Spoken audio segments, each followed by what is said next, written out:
दोस्तों 18वीं लोकसभा की संसद का पहला दिन और इस पहले दिन में ही विपक्ष के तेवरों ने साफ तौर पर बता दिया कि प्रधानमंत्री और उनकी पूरी की पूरी सरकार अब जबरदस्त तरीके से विपक्ष के निशाने पर आने वाली है। सिर्फ इसीलिए नहीं कि विपक्ष के पास संख्या बल 2014 और 19 के मुकाबले ज्यादा है, बल्कि इसीलिए भी कि विपक्ष अब सीधा मुद्दों पर न केवल पीएम मोदी से सवाल पूछेगा, बल्कि मोदी जी के उठाए हुए मुद्दों को उनको भूलने नहीं देगा। दोस्तों, कैसे आरजेडी के सांसद मनोज झा ने पीएम मोदी को निशाने पर लिया आज संसद के पहले दिन, ये मैं आगे आपको बताऊंगी, लेकिन मैं चाहती हूँ पहले आप ये तस्वीर देखें।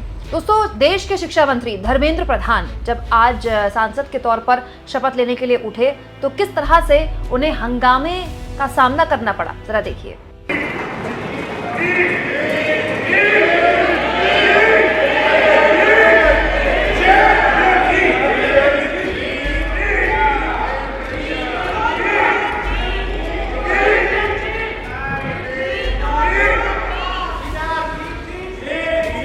दोस्तों, धर्मेंद्र प्रधान जैसे ही शपथ लेने के लिए उठे, विपक्ष के सांसदों ने नीट परीक्षा की आवाज बुलंद करनी शुरू कर दी, क्योंकि धर्मेंद्र प्रधान उन मंत्रियों में से हैं जिनके पास शिक्षा मंत्रालय पहले से था।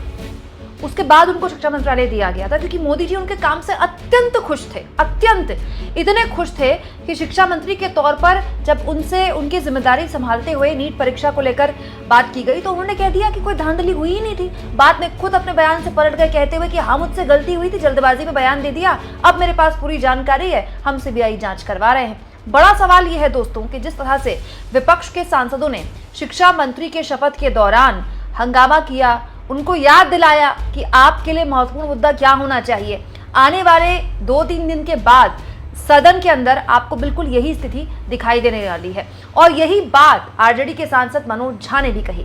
पीएम मोदी ने आज प्रेस कॉन्फ्रेंस की संसद शुरू होने से पहले और उसके बाद प्रेस कॉन्फ्रेंस में मोदी जी ने कहा कि विपक्ष ने अब तक बड़ा निराश किया है, नौटंकी या ड्रामा करना संसद में ठीक नहीं है, सब्सटेंस पे बात होनी चाहिए और डिस्टर्बेंस पर बात नहीं होनी चाहिए। मोदी जी ने कहा कि विपक्ष अपनी जिम्मेदारी बखूबी निभाएगा, ये वो उम्मीद करते हैं। लेकिन इस पर आरजेडी के सांसद मनोज झा ने पीएम मोदी से तपाक से सवाल पूछते हुए कह दिया, माननीय पीएमओ महोदय, नए संसद सत्र के पहले दिन आप एक जिम्मेदार विपक्ष की तलाश कर रहे हैं, जो ठीक है, लेकिन सरकार की जिम्मेदारी और जवाबदेही का क्या? भैंस, मंगलसूत्र, मुजरा निश्चित रूप से सर्वसम्मति निर्माण रवैया नहीं है। आशा है आप इस पर विचार करेंगे।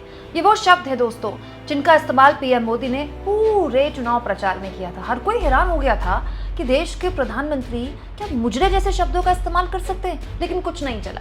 ना 2 भैंस में से 1 भैंस ले जाएंगे चला, ना 4 कमरों में से 2 कमरे छीन लिए जाएंगे चला और ना ही मंगलसूत्र चला।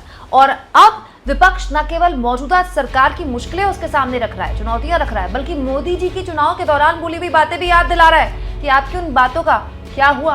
कुछ जवाब है आपके पास? क्या लगता है आपको, जिस तरह से विपक्ष लगातार लामबंद है और एकता के साथ संसद के अंदर अपनी आवाज बुलंद कर रहा है? पहले दिन तो उसका ट्रेलर दिखाई दिया है, आने वाली पिक्चर कैसी होने वाली है दोस्तों, कमेंट बॉक्स में जरूर लिखें और जितना हो सके चैनल को शेयर करें, सब्सक्राइब करें और थैंक्स फॉर ज्वाइन के ऑप्शन से अगर आप चाहें तो कुछ आर्थिक मदद भी चैनल की जरूर करें।